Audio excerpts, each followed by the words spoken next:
ಆತ್ಮೀಯ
ವಿದ್ಯಾರ್ಥಿಗಳೇ, higher secondary ದ್ವಿತೀಯ ವರ್ಷದ ಐಚ್ಛಿಕ ಕನ್ನಡ ತರಗತಿಗೆ ಎಲ್ಲರಿಗೂ ಸ್ವಾಗತ.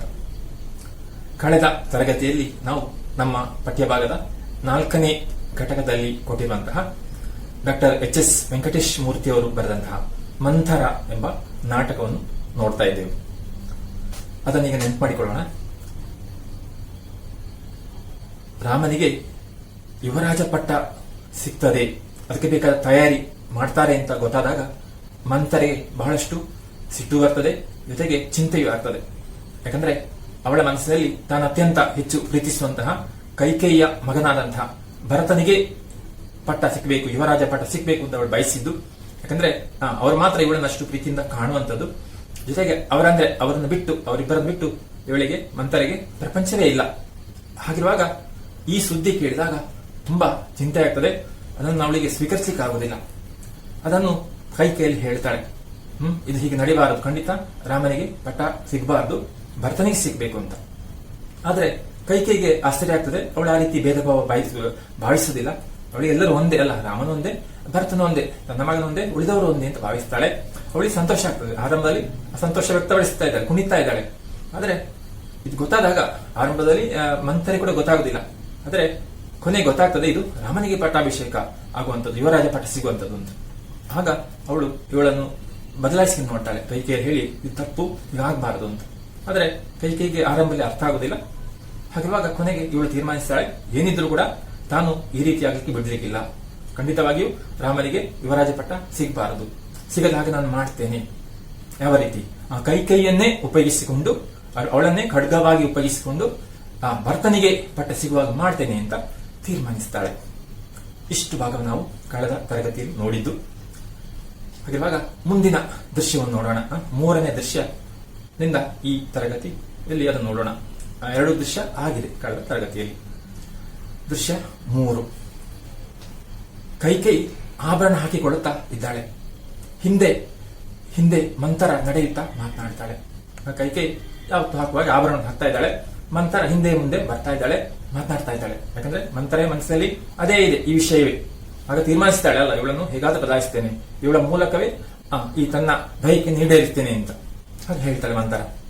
ಮಗಳ, ಆಗ ನೀನಿನ್ನು ಹಾಲು ಅಂದಮ್ಮ, ಒಂದು ಕೆನ್ನಿ ಹಾಲು, ಒಂದು ಕೆನ್ನಿ ನೀರು, ಕತಿ ಹೇಳ ಅಂತ ನನ್ನ ಕಾಡ್ತಾ ಇದ್ದೆ. ಆಗ ಹಿಂದಿನ ವಿಚಾರವನ್ನು ನೆನಪಿಸ್ತಾಳೆ. ನೋಡು, ಈ ರೀತಿ ನೀನ್ ಚಿಕ್ಕದಿರುವಾಗ ಮಾಡ್ತಾ ಇದ್ದೆ ಅಲ್ಲ, ಕತೆ ಹೇಳು ಅಂತ ಹೇಳ್ತಾ ಇದ್ದೆ. ಹಾಲು ಕಂದ ನೀನು ಅಲ್ಲ, ಹಾಲು ಕುಡಿಯ ಆ ಪ್ರಾಯ. ಆಗ ಹೇಳ್ತಾ ಇದೆ, ದಿನ ಒಂದು ಕತೆ ಏನ್ ಹೇಳಿ ನನ್ನ ತಲಿ. ಹಾಗಿರುವ ನನಗೆ ಚಿಂತೆ ಆಗ್ತಾ ಇತ್ತಲ್ವಾ, ನಾನು ದಿನ ಏನಪ್ಪ ಹೇಳಿ, ಅಷ್ಟು ಕತೆ ಸಾಧ್ಯ ಹೇಳಲಿಕ್ಕೆ ನನಗೆ ಅಂತ ಗ್ರಹಿಸಿದೆ. ದಿನ ಒಂದು ಕತೆ ಏನ್ ಹೇಳಿ ನನ್ನ ತಲಿ, ಕತಿ ಅಂದ್ರೆ ಕತೆ, ನಾನೇನಪ್ಪ ಹೇಳಿ ಅಂತ ನಾನು ಹೇಳ್ತಾ ಇದ್ದೆ. ಜೊತೆಗೆ ಕತಿಯೇನ ಹುಟ್ಟಿದ ಕತಿ ಬಗಲಿಗೆ ಹಾಕಿಕೊಂಡು ಬೆಳೆಸೋದೈತಲ್ಲ, ಅದಾ ಬಹಳ ಕಠಿಣ ಆಗ್ತಿ. ಕತೆ ಗೊತ್ತಿರ್ತದೆ, ಆದ್ರೆ ಕಥೆಯನ್ನು ಹೇಳ್ತಾ ಬೆಳೆಸ್ಬೇಕಲ್ಲ, ಪೂರ್ತಿ ಕಥೆ ಹೇಳಿ ಕಷ್ಟ ಆಗ್ತದೆ. ಒಂದು ಕಥೆಯನ್ನು ಗೊತ್ತಿದೆ, ಹೇಳುವುದು ಕಷ್ಟ ಅಂತ ಆಗ್ತಾ ಇತ್ತಾಗ ಇದೆಲ್ಲ ನೆನಪಿಸ್ತಾ ಇದ್ದಾಳೆ. ಅಂದ್ರೆ ಕೈಕೇಯಲ್ಲಿ ಮಾತನ್ನು ಆರಂಭಿಸ್ತಾ ಇದ್ದಾಳೆ. ನಾನು ಹಿಂಗ ಅಂಗೈಯಾಗೆ ಒಂದು ಅಂಗಳ ಮಾಡಿ ಗೊಂಬಿ ಕುಣಿಸ್ತಾ ಇದ್ದೆ. ಹಾಗೆ ನಾನು ಕೂಡ ಅಂಗೈಯಲ್ಲೇ ಅಂಗಳ ಮಾಡಿಕೊಂಡು ನಾನು ಕತೆ ಹೇಳ್ತಾ ಇದ್ದೆ, ಅಲ್ಲ ಅಂಗೈಯಲ್ಲೇ ಗೊಂಬೆ ಕುಣಿಸುವ ಹಾಗೆ ಅಂತೂ ನಾನು ಕತೆ ಹೇಳ್ತಾ ಇದ್ದೆ. ನೆನಪಿರ್ಬೋದು ನಿಮ್ಗೆ. ಏನದು? ಒಂದಾನೊಂದು ಊರು, ಆ ಊರಿಗೊಬ್ಬ ರಾಜ. ಕೇಳ್ತಿದ್ದಿ ಕೈಕಾ? ಹೀಗೆ ಆರಂಭಿಸ್ತಾಳೆ. ನಾನು ಏನ್ ಕತೆ ಹೇಳ್ತಾ ಇದ್ದೆ ಅಂತ ಅದು ಪುನಃ ಹೇಳ್ತಾಳೆ. ಕೇಳ್ತಾ ಇದೆಯಲ್ಲ ನಾನು ಹೇಳುವಂತದ್ದು, ಈ ಕತೆ ಹೇಳ್ತಾ ಇದ್ದೆ. ಒಂದಾನೊಂದು ಊರು, ಆ ಊರಿಗೆ 101 ಮಂದಿ ಅರಸುವಂತ ಯಾವ ಕಥೆಯನ್ನು ಹುಟ್ಟಂಗಿಲ್ಲ ತಿಳ್ಕ. ಆಗ ಅದೇ ಕತೆ ಆರಂಭ ಹೇಳಿಕೊಂಡು ಈಗಿನ ಸ್ಥಿತಿಗೆ ಬರ್ತಾಳೆ. ಆಗ ಹಿಂದಿನ ಕತೆ ಹೇಗಿರ್ತದೆ, ಒಂದಾನೊಂದು ಊರು ಅಲ್ಲೇ ಬಾರಸ ಅಂತ. ಆದ್ರೆ ಈಗ ಅದರ ಬದಲು ಒಂದಾನೊಂದು ಊರು, ಆ ಊರಿಗೆ 101 ಮಂದಿ ಅರಸುವಂತ ಯಾವ ಕಥೆಯನ್ನು ಹುಟ್ಟಂಗಿಲ್ಲ ತಿಳ್ಕ. ಹೀಗೆ ಕಥೆಯಲ್ಲಿ ಬರ್ತದ. ಒಂದು ಊರಿಗೆ 100 ಅರಸರಿರ್ತಾರ, ಇಲ್ವಲ್ಲ. ಅಂದ್ರೆ ಈ ರೀತಿ ಪೀಠಿಗೆ ಹಾಕ್ತಾಳೆ ಅವರಿಗೆ, ಕೈಕೇಯಿಗೆ. ಒಂದು ಊರು, ಆ ಊರಿಗೆ ಒಬ್ಬನೊಬ್ಬ ಅರಸ, ಹೀಗೆ ಇರುವಂತದ್ದು. ಒಂದು ಊರು ಮತ್ತೆ ಒಬ್ಬ ಅರಸ ಅಲ್ವಾ. ನಿಂಗೆ ಇಬ್ಬರ ಅರಸರು ಬೇಕು ಅಂದ್ರ 2 ಊರು ಬೇಕಾಗ್ತಾವು. ಹಾಗೆ ಇಬ್ಬರ ಅರಸ ಬೇಕಿದ್ರೆ ಒಂದು ಊರಿಗೆ ಏನಾಗ್ಬೇಕು, 2 ಊರು ಬೇಕಾಗ್ತದೆ. ಒಂದು ಊರಿಗೆ ಒಬ್ಬನೇ ಅರಸ, ತಿಳಿತೇನಾ ಹೇಳ್ತಾರೆ. ಒಂದು ಊರಿಗೆ ಒಬ್ಬ ರಾಜ, ಒಬ್ಬ ಯುವರಾಜ. ಒಬ್ಬ ರಾಜ, ಒಬ್ಬ ಯುವರಾಜ ಇರ್ತಾರೆ. ರಾಣಿ ಮಂದಿ ಏಟಿದ್ರು ನಡೆದಿತ್ತು. ರಾಣಿಯರ ವಿಷಯ ಚಿಂತೆ ಇಲ್ಲಲ್ಲ, ಎಷ್ಟು ಮಂದಿ ರಾಣಿಯರು ಕೂಡ ಇರ್ತಾರೆ ಒಂದು ರಾಜ್ಯಕ್ಕೆ. ಆದ್ರೆ ರಾಜ ಮಾತ್ರ ಒಬ್ಬ, ಮತ್ತೊಬ್ಬ ಯುವರಾಜ.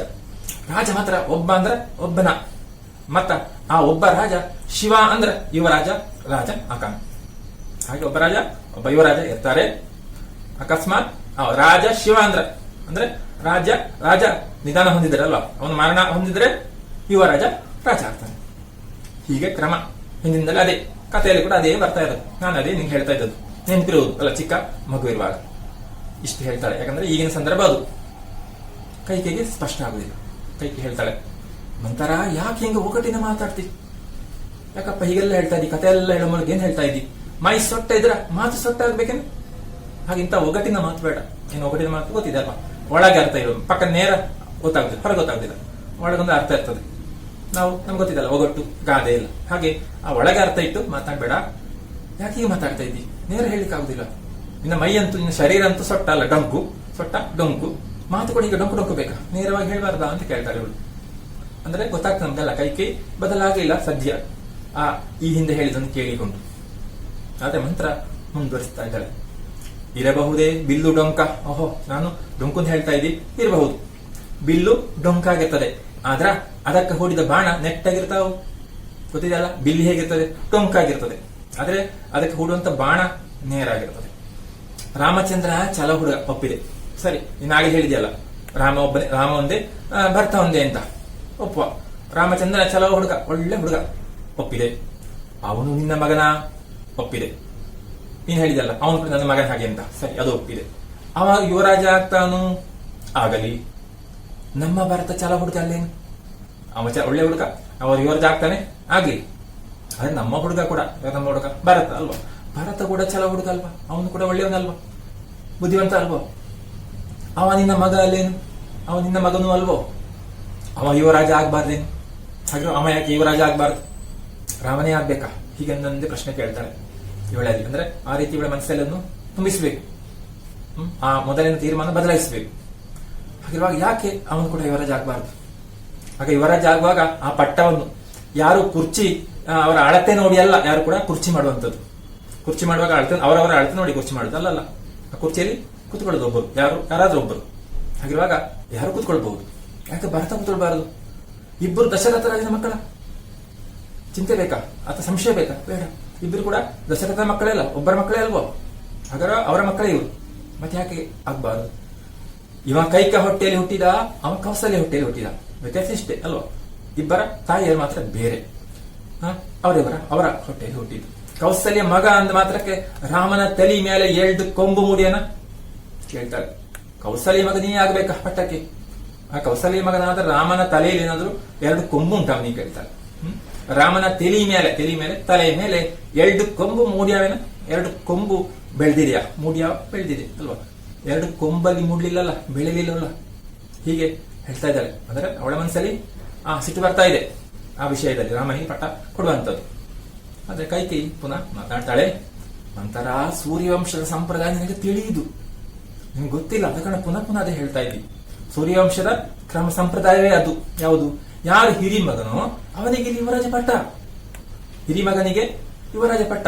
ಇಲ್ಲಿ ಹಿರಿಮಗ ಯಾರು, ರಾಮ ಅಲ್ವೋ ಅಂತ ಕೇಳ್ತಾಳೆ. ಆದ್ರೆ ಮಂತ್ರಿಗೆ ಅದು ಇಷ್ಟ ಆಗುದಿಲ್ಲ. ಹಿರಿಕ ಕಿರಿಕ, ಅದೇ ಹೇಳ್ತಾ ಇದ್ಯಾ, ಹಿರಿಕ ಕಿರಿಕ ಅಂದ್ರೆ ಹಿರಿಯವರು ಕಿರಿಯವ. ಒಂದು ಗಳಿಗೆ ಮುಂಚಾದ್ರ ಹಿರಿಕ, ಇದಾಗುದು ಹೇಗೆ, ಕಿರಿಯವನು ಆಗುದಕ್ಕೆ ದೊಡ್ಡ ವ್ಯತ್ಯಾಸ ಉಂಟಾ. ಒಂದು ಗಳಿಗೆ ಮೊದಲು ಹುಟ್ಟಿದವ ಹಿರಿಯವ ಆಗ್ತಾನೆ, ಒಂದು ಗಳಿಗೆ ಹಿಂಚಾದ್ರ ಕಿರಿಕ. ಒಂದು ಗಳಿಗೆ ಸ್ವಲ್ಪ ಹಿಂದೆ ಹುಟ್ಟಿದ್ರೆ, ಸ್ವಲ್ಪ ತಡವಾಗಿ ಹುಟ್ಟಿದ್ರೆ ಅವನು ಕಿರಿಯ ಮಾಡ್ತಾನೆ, ಅಷ್ಟೇ ವ್ಯತ್ಯಾಸ. ಹಿಂಚು ಮುಂಚೆ ಮಾಡೋರು ಯಾರು? ಹಾಗಿದ್ರೆ ಆ ಹಿಂದೆ ಮುಂದೆ ಮಾಡೋರು ಯಾರು? ಪಂಚಾಂಗ ಹಿಡಿದ ಪಂಡಿತ ಮಂದಿ ಅವರೇ ಅಲ್ವಾ? ಪಂಚಾಂಗ ಹಿಡಿದ ಪಂಚಾಂಗ ನೋಡಿ ಹೇಳುವಂತ ಪಂಡಿತರ ಹೇಳುವಂಥದ್ದು, ಅವರನ್ನೆಲ್ಲ ನಂಬುವಂಥದ್ದು. ಅವರು ಬೋಧನಂದಾರಿಗಳು. ಅವ್ರು ದೊಡ್ಡ ಬುದ್ಧಿವಂತರಂತ ವಹಿಸಿದ್ಯಾ? ಆಳದು ಕೊಟ್ರೆ ಅಕ್ಕನ ಕಡೆ, ಬಡದು ಕೊಟ್ರೆ ಭಾವನ ಕಡೆ, ಅವರಿಷ್ಟೇ ಅಲ್ವಾ? ಯಾರ ಪಕ್ಷಕ್ಕೆ ಕೂಡ ಬರ್ಬಹುದು ಅಲ್ಲ, ಭಾವನ ಕಡೆ ಹೋಗ್ಬಹುದು, ಅಕ್ಕನ ಕಡೆಗೆ ಬರ್ಬಹುದು. ಅಂದ್ರೆ ಅವರವರಿಗೆ ಲಾಭ ಯಾವುದು ಅದು. ಹಾಗಿರುವಾಗ ಆ ಪಂಡಿತರ ಮಾತು ಕೇಳಿ ನೀನು ನಿಜ ಅಂತ ಭಾವಿಸಬೇಡ. ಹಾಗಿರುವಾಗ ತೀರ್ಮಾನಿಸಿಷ್ಟೇ, ಹಿರಿಯ ಕಿರಿಯ ತೀರ್ಮಾನಿಸಿದ್ದು ಅವರು ಒಂದು ಗಳಿಗೆ ವ್ಯತ್ಯಾಸದಲ್ಲಿ ಅಷ್ಟೇ. ಹಾಗಿರುವಾಗ ಹುಡುಗಿ, ನನ್ನ ಮಾತ ನಂಬು, ನೀ ಹೇಳ್ತಾ ಇದ್ದೀನಲ್ಲ, ನನ್ನ ಮಾತು ನಂಬು. ರಾಮಗಿಂತ 3 ಎಣಿಕೆ ಮೊದಲ ಹುಟ್ಟಿದವ ಭರತ. ಭರತನೇ ನಿನ್ನ ಮಗನೇ ಮೊದಲು ಹುಟ್ಟಿದ್ದು. ರಾಮನಿಗಿಂತ 3 ಎಣಿಸು ಅಂದ್ರೆ ಒಂದು 3 ಎಣಿಷ್ಟು ಅಷ್ಟರಲ್ಲಿ, 3 ಎಣಿಕೆ 1 2 3 ಹೇಳುವಷ್ಟರಲ್ಲಿ ರಾಮ ಹುಟ್ಟಿದ್ದು. ರಾಮನಿಗಿಂತ 3 ಎಣಿಸುವಷ್ಟರಲ್ಲಿ ಭರತ ಹುಟ್ಟಿದ್ದು. ರಾಮ ರಾಮ ಅಂತ ಎಲ್ಲ ಜಪ ಮಾಡ್ತಾರೆ. ಆದ್ರೆ ಅರಮನೆಯಲ್ಲಿ ಏನಾಗಿದೆ, ಎಲ್ಲರೂ ರಾಮ ರಾಮ ರಾಮನ ಹೆಸರೇ ಹೇಳ್ತಾ ಇದ್ದಾರೆ. ಯಾಕೆ? ಅವ ಹಿರಿಯವ ಅಂತ. ಆದ್ರೆ ನಿಜವಾಗಿ ಹಿರಿಯವ ಯಾರು? ಭರತ. ಆ 3 ಎಣಿಸುವಷ್ಟು ಸಮಯದಲ್ಲಿ ಅವಕ್ಕಿಂತ ಮೊದಲು ಇವನು ಹುಟ್ಟಿದ್ದು. ನೀನು ಮಾಡ್ತಾ ಇದ್ದೇನು? ರಾಮ ಜಪ ಅಲ್ಲ, ನೀನು ಕೂಡ ರಾಮ ರಾಮ ಹೇಳ್ತಾ ಇದ್ದಿ. ರಾಮ ಹಿರಿಯ, ಅವನಿಗೆ ಪಟ್ಟ ಸಿಗ್ಬೇಕು ಅಂತ. ಹೀಗೆ ಪುನಃ ಅದೇ ರೀತಿಯಲ್ಲಿ ಹೇಳ್ತಾಳೆ ಯಾರು? ಕೈಕೇಯಿ. ಅದಕ್ಕೆ ಇವಳು ಹೀಗೆ ಉತ್ತರ ಕೊಡ್ತಾ ಇದ್ದ. ಕೈಕೇಯಿ, ಮೊದಲೇ ಹುಟ್ಟಿದ್ದು ನಿಜ ಅಂತ ಅಂದುಕೊಂಡ್ರು ಸರಿ. ಹಾಗಿದ್ರೆ ಹಾಗೆ ಮೊದಲೇ ಹುಟ್ಟಿದ್ದು ಭರತ, ಮೊದಲೇ ಹುಟ್ಟಿದ್ದು ಭಾವಿಸಿಕೋ. ಭರತ ಕಿರಿರಾಣಿ ಕೈಕೇಯಿ ಮಗ. ಆದ್ರೆ ಆದ್ರೂ ಕೂಡ ಪ್ರಯೋಜನ ಉಂಟಾ? ಯಾರು ಭರತ? ಕಿರಿಯ ರಾಣಿ ಅಲ್ಲ, ನನ್ನ ಮಗ, 3ನೇವಳ ಮಗ, ಕಿರಿಯ ರಾಣಿ ನಾನು, ನನ್ನ ಮಗ. ರಾಮ ಪಟ್ಟದ ರಾಣಿ ಕೌಸಲ್ಯಾದೇವಿ ಮಗ. ರಾಮ ಯಾರ ಮಗ? ಪಟ್ಟದ ರಾಣಿ ಅಂತ ಹೇಳ್ತಾ ಇದ್ದಲ್ಲ, ಯಾರು? ಹಿರಿಯ ರಾಣಿ ಕೌಸಲ್ಯ ಮಗ ಅಲ್ವೋ? ಹಿರಿಯ ರಾಣಿ ಮಗನಿಗೆಲ್ಲ ಸಿಗಬೇಕಾದ್ದು. ನೀನು ಹೇಳಿದಾಗ ಭರತ ಹಿರಿಯನಾಗಿದ್ರು ಕೂಡ ಸಿಗುದು ಯಾರಿಗೆ? ಹಿರಿಯ ರಾಣಿಯ ಮಗನಿಗೆ. ಹಾಗೆ ಹಿರಿಯವನಿಗೆ ಸಿಗುವಂತದಲ್ವೋ ಅಂತ ಇವಳು ಉತ್ತರ ಕೊಡ್ತಾಳೆ. ಆದ್ರೆ ಮಂತಾರೆ ಬಿಡ್ತಾಳ, ಇಲ್ಲ ಅವಳಿಷ್ಟು ಬರ್ತದೆ ಅಲ್ವಾ? ಪುನಃ ಪುನಃ ಇವಳು ಅದನ್ನೇ ವಾದಿಸ್ತಾ ಇದ್ದಾಳಲ್ಲ, ಪಟ್ಟದ ರಾಣಿ ಪಟ್ಟದ ರಾಣಿ ಪಟ್ಟದ ರಾಣಿ, ಇದೇ ಹೇಳ್ತಾ ಇದೆಯಲ್ಲ ಪುನಃ ಪುನಃ. ಕೇಳಿ ಕೇಳಿ ತಲೆ ಚಿಟ್ಟಿ ಹಿಡಿದು ಹೋಗೋದ್ನೇ ನನಗ. ನಿನ್ನ ಮಾತು ಕೇಳಿ ಕೇಳಿ ತಲೆ ಚಿಟ್ಟಿ ಹಿಡಿದಿದೆ ಅಲ್ವಾ? ಅಂದ್ರೆ ಅಷ್ಟು ಕಷ್ಟ ಆಗ್ತಾ ಇದೆ, ನೋವಾಗ್ತಾ ಇದೆ. ಎಷ್ಟು ಕೇಳುದು ಅದನ್ನೇ ಹೇಳ್ತಾ ಇದೆಯಲ್ಲ. ಅದು ನೀನ್ ಅಂದ್ರೆ ಅರ್ಥ ನೀನ್ ಹೇಳ್ಬೇಕಾದಲ್ಲ, ನಿನ್ನ ಮಗನಿಗೆ ನನಗೆ ಹೇಳ್ತಾ ಇರುವಂತದ್ದು. ಪಟ್ಟದ ರಾಣಿ ಮಗನಿಗೆ ರಾಜ್ಯ ಪಟ್ಟ ಕಟ್ಟ ಅಂತ ಕರಾರಾಗೈತೇನು? ಆಲೋಚಿಸು. ಪಟ್ಟದ ರಾಣಿಯ ಮಗನಿಗೆ ರಾಜ್ಯದ ಯುವರಾಜ್ಯ ಪಟ್ಟ ಕೊಡ್ಬೇಕು ಅಂತ ಏನು ಕರಾರಾಗಿದ, ಒಪ್ಪಂದ ಆಗಿದೆ? ಕೇಳ್ತಾಳೆ ಅವಳು. ಪಟ್ಟದ ರಾಣಿ ಮಗನಿಗ ರಾಜ್ಯ ಪಟ್ಟ ಅಂತ ಕಟ್ಟು ಕರಾರಾಗೈತೇನು? ಕಟ್ಟು ಅಂತ ಒಂದು ಒಪ್ಪಂದ ಏನಾಗಿಲ್ಲಲ್ಲ. ಒಂದು ಮಾತು ಇರ್ಕೊ, ಗಟ್ಟಿ ಇದ್ರೆ ಪಟ್ಟ, ನಾವು ಗಟ್ಟಿ ನಿಂತ್ರೆ ನಮ್ಗೆ ಪಟ್ಟ ಸಿಗ್ತದೆ. ಈ ರೀತಿ ಹೇಳ್ತಾ ಇದ್ರೆ ಆಗ್ಲಿಕ್ಕಿಲ್ಲ. ನಿನ್ನ ಮಗನನ್ನು ಬಿಟ್ಟು ರಾಮನನ್ನೇ ಹೇಳ್ತಾ ಇದ್ರೆ ಸಿಗ್ಲಿಕ್ಕಿಲ್ಲ ಪಟ್ಟ. ನನ್ನ ಮಗ ವಂಶಕ ಹಿರಿಕ, ಪಟ್ಟ ಅವಂಗ ಸಿಗಬೇಕಂತ ನೀನು ಗಟ್ಟಿ ಕೇಳು ನಿನ್ನ ಗಂಡನ. ಹೇಳ್ತಾರೆ, ನೀನ್ ತೀರ್ಮಾನಿಸ್ಬೇಕು. ನನ್ನ ಮಗ ಈ ವಂಶದ ಹಿರಿಯವ, ಪಟ್ಟ ಅವಂಗ ಸಿಗ್ಬೇಕು, ಅವನಿಗೆ ಪಟ್ಟ ಸಿಗ್ಬೇಕಂತ ನೀನು ಗಟ್ಟಿ ಹೇಳು ನಿನ್ನ ಗಂಡನ. ನಿನ್ನ ಗಂಡನ ಹತ್ರ ಗಟ್ಟಿಯಾಗಿ ಹೇಳು, ದೃಢವಾಗಿ ಹೇಳು. ಭರತನ ವಂಶದ ಹಿರಿಯ ಮಗ ಅಂತ ಮಹಾರಾಜನಿಗೆ ಗೊತ್ತಿಲ್ಲೇನು? ಮಹಾರಾಜನಿಗೆ ಗೊತ್ತಿದೆ ಭರತನೇ ಹಿರಿಯ ಮಗ ಅಂತ. ಹೇಳುದಿಲ್ಲ ಅಷ್ಟೇ. ಯಾಕೆ? ಅರಮನೆಯಲ್ಲೇ ಪ್ರಚಾರ ಮಾಡಿದಂಥದ್ದು ರಾಮ ಅಂತ ಅವನಿಗೆ ಗೊತ್ತಿದೆ. ಆಗ ನೀನು ಕೇಳಿದ್ರೆ ಕೂಡ ಒಪ್ಪಿಯಾನ. ಗೊತ್ತೈತಿ, ಅವನಿಗೆ ಗೊತ್ತುಂಟು ಭಾರತ ಹಿರಿಯ ಅಂತ. ಕರೆ ಕಬರ ಏನು ಅಂತ ಗೊತ್ತೈತಿ. ಕರೆ ಕಬರು ನಿಜವಾದ ಸುದ್ದಿ ಏನು ಅಂತ ಅವನಿಗೆ ಕೂಡ ಗೊತ್ತಿದೆ. ಆದ್ರೆ ಹೇಳ್ತಾ ಇಲ್ಲ. ಹಾಗೆ ನೀನು ಮುಂದೆ ಬರಬೇಕು. ಯಾಕೆ? ನಿನ್ನ ಮಗ, ಯಾಕೆ ನಾವು ಮುಂದೆ ಕಟ್ಟಿರ್ಬೇಕು ಅಂತ. ಅದಕ್ಕ ನಮ್ಮ ಮಗನ್ನ ಅಜ್ಜನವರಿಗೆ ಸಾಗು ಹಾಕಿದರು, ನೆನಪಿದೆಯಾ? ಹಾಗಿರುವಾಗ ಈ ರಾಮನಿಗೆ ಯುವರಾಜ ಪಟ್ಟ ಕೊಡ್ಲಿಕ್ಕೆ ತಯಾರಾದಾಗ ಏನ್ ಮಾಡಿದ್ರು? ನಿನ್ನ ಮಗನನ್ನು ಅಜ್ಜನ ಮನೆ ಕಳಿಸಿದ್ರು. ಅದಕ್ಕೆ ಈಗ ಇಲ್ಲ ಅವನಿಲ್ಲಿ ಗೊತ್ತಿದೆ ಅಲ್ವ? ಅಜ್ಜನ ಮನೆಗೆ ಹೋಗಿದ್ದಾನೆ, ತಾಯಿ ಮನೆಗೆ. ಅವ ಇಲ್ಲದೆ ಬೇಡಾಗ ಜಟ್ ಪಟ ಅಂತ ಪಟ್ಟ ತಯಾರಿ ನಡೆಸಿದ್ರು. ಅವ ಇಲ್ಲದೆ ಸಮಯದಲ್ಲಿ ಯಾಕೆ ಇಷ್ಟೊಂದು ತರಾತುರಿ ಇಲ್ಲಲ್ಲ, ಇಷ್ಟು ಬೇಗ ಯಾಕೆ ಪಟ್ಟದ ತಯಾರಿ ನಡೆಸಿದ್ದು? ಪಟ ಜಟ್ ಪಟ ಅಂತ ಅಷ್ಟು ತರಾತುರಿಯಲ್ಲಿ ಬೇಗನೆ ತೀರ್ಮಾನ ಮಾಡಿದ್ರು. ಎಲ್ಲ ನೋಡು, ಎಲ್ಲ ಹಾಗೆ ಎಲ್ಲ ಉಪಾಯ ಆಯಿತು. ಅವನನ್ನು ಅಜ್ಜನ ಮನೆ ಕಳಿಸಿ ಆ ಸಮಯದಲ್ಲಿ ಅವರಿಗೆ ಇಷ್ಟ ಇರುವ ರಾಮನನ್ನು ಪಟ್ಟಕ್ಕೆ ತರ್ತಾ ಇದ್ದಾರೆ. ಗೊತ್ತಿದೆ ಅವರಿಗೆ ಯಾವುದು ಭರತ ಹಿರಿಯ ಅಂತ. ಯಾರು ಹಿರಿಕ ಯಾರು ಕಿರಿಕ ಅಂತ ಶಿರದ ಮ್ಯಾಲೆ ಕರ ಊರಿ ಹೇಳಲಿಕ್ಕೆ ಬೇಕು ಅಂತ ಭರತ ಜಪ್ಪಿಸಿ ಕೇಳಿದ್ರೆ ಹಾಗೆ ಇನ್ನು ಒಂದು ಮಾಡ್ಬೇಕೇನು? ಭರತ ಕೇಳಬೇಕು ಯಾರು ಹಿರಿಕ ಯಾರು ಕಿರಿಕ. ಭರತ ಹೋಗಿ ಕೇಳಿ ನಿನ್ನ ತಂದೆಯಲ್ಲಿ ಹಿರಿಯವ ಯಾರು ಕಿರಿಯವ ಯಾರು ಅಂತ ಹೇಗೆ ಕೇಳಬೇಕು? ಶಿರದ ಮ್ಯಾಗ ಕರ ಊರಿ ಹೇಳಲಿಕ್ಕೆ, ತಲೆ ಮೇಲೆ ಕೈ, ಕರ ಕೈ, ತಲೆ ಮೇಲೆ ಕೈ ಇಟ್ಟು ಹೇಳಲಿಕ್ಕೆ ಹೇಳ್ಬೇಕು. ತಲೆ ಮೇಲೆ ಕೈ ಇಟ್ಟು ಹೇಳಿ ಯಾರು ಹಿರಿಯವ ಅಂತ. ಹಾಗೆ ಹೇಳಲಿಕ್ಕೆ ನಿನ್ನ ಮಗನ ಹತ್ರ ಹೇಳು ಅಂತ ಭರತ ಜಪ್ಪಿಸಿ ಕೇಳಿದ್ರೆ, ಭರತ ಎಲ್ಲಿಯಾದ್ರೂ ಆ ರೀತಿ ಕೇಳಿದ್ರೆ, ಹಠದಲ್ಲಿ ಕೇಳಿದ್ರೆ ಏನಾಗ್ತದೆ ಗೊತ್ತಾಗ್ತದೆ, ಹೇಳಿ ಯಾರು ಅಂತ ಹೇಳ್ತಾಳೆ ಮಂತರ. ಆಗ ಕೈಕೇಯಿ ಪುನಃ ಆಲೋಚಿಸ್ತಾಳೆ, ಮಾತಾಡ್ತಾಳೆ. ತಾನೇ ಹಿರಿಮಗ ಅಂತ ಆದ್ರೂ ರಾಮನ ಕೈ ತಪ್ಪಿಸಿ ತಾನು ಯುವರಾಜ ಆಗೋದಕ್ಕೆ ಖಂಡಿತ ಭರತ ಒಪ್ಪುತ್ತಾ ಇರಲಿಲ್ಲ. ನೀನು ಹಾಗೆ ಹೇಳಿದ್ರೆ ಭರತ ಒಪ್ಪಬೇಕಲ್ಲ. ಭರತ ಒಪ್ಪಲಿಕ್ಕೆ ಭರತನಿಗೆ ಅಷ್ಟೇ ಪ್ರೀತಿ ಇದೆ ರಾಮನ ಮೇಲೆ. ನಾನೇ ಹಿರಿಯ ಅಂತ ಗೊತ್ತಾದ್ರೂ ಕೂಡ, ಗಟ್ಟಿ ಆದ್ರೂ ಕೂಡ ರಾಮನನ್ನು ತಪ್ಪಿಸಿ ತಾನು ಯುವರಾಜ ಆಗೋದಕ್ಕೆ ಖಂಡಿತ ಭರತ ಒಪ್ಪತಾ ಇರಲಿಲ್ಲ. ಒಪ್ಪಲಿಕ್ಕಿಲ್ಲ ಅಲ್ಲ ಅಂತ ಕೇಳ್ತಾಳೆ. ನನಗೆ ಗೊತ್ತು ಅವನ ಮನಸ್ಸು. ಯಾಕೆ? ನನ್ಗೆ ಗೊತ್ತು ಅವನ ಮನಸ್ಸು ಎಂತದ್ದು ಅಂತ. ನನಗೆ ಗೊತ್ತು ಅವನ ಮನಸ್ಸು. ರಾಮ ಅಂದ್ರೆ ಜೀವ ಅವನಿಗೆ, ಅವರಿಗೆ ಭರತನಿಗೆ. ನನಗಿಂತ ರಾಮಚಂದ್ರ ವೀರ, ನನಗಿಂತ ರಾಮಚಂದ್ರ ಧೀರ, ನನಗಿಂತ ರಾಮಚಂದ್ರ ಧರ್ಮಾತ್ಮ ಅಂತ ಹೇಳ್ತಾ ಇದ್ದಾನೆ ಯಾವತ್ತು ಕೂಡ. ಹಾಗೆ ಅಣ್ಣ ಅಂದ್ರೆ ಅಷ್ಟು ಪ್ರೀತಿ ರಾಮನ ಮೇಲೆ. ಈ ಮಾತು ಅದೆಷ್ಟು ಸಾರಿ ಹೇಳಿದಾನು ಗೊತ್ತಿಲ್ವಾ ನಿಮಗೆ ಕೂಡ? ಎಷ್ಟು ಸಲ ಹೇಳ್ತಾನೆ ರಾಮ ರಾಮ ಅಂತಲೇ ಹೇಳ್ತಾ ಇದ್ದಾನೆ ಅಷ್ಟು ಪ್ರೀತಿಯಲ್ಲಿ. ರಾಮನೇ ಯುವರಾಜ ಆಗಲಿ ಅಂತ ತಂದೆಗೆ ಹೇಳಿಬಿಡವನು. ಬೇಕಾದ್ರೆ ಅವನು ಕೇಳುದಲ್ಲ, ಅವನೇ ಹೇಳಿ ಅಂದ್ರೆ ರಾಮನೇ ಯುವರಾಜ ಆಗಲಿ ಅಂತ. ಅವನು ತಾನಾಗಬೇಕು ಅಂತ ಕೇಳುವ ವಿಷಯ ಅಲ್ಲ, ಅವನೇ ತಾನಾಗಿ ಹೇಳಿಯಾನು ರಾಮನೇ ಯುವರಾಜ ಆಗಲಿ ಅಂತ. ಹಾಗಿರುವಾಗ ಹೇಗೆ ಸಾಧ್ಯ ಅಂತ ಹೇಳ್ತಾಳೆ ಕೈಕೇಯಿ.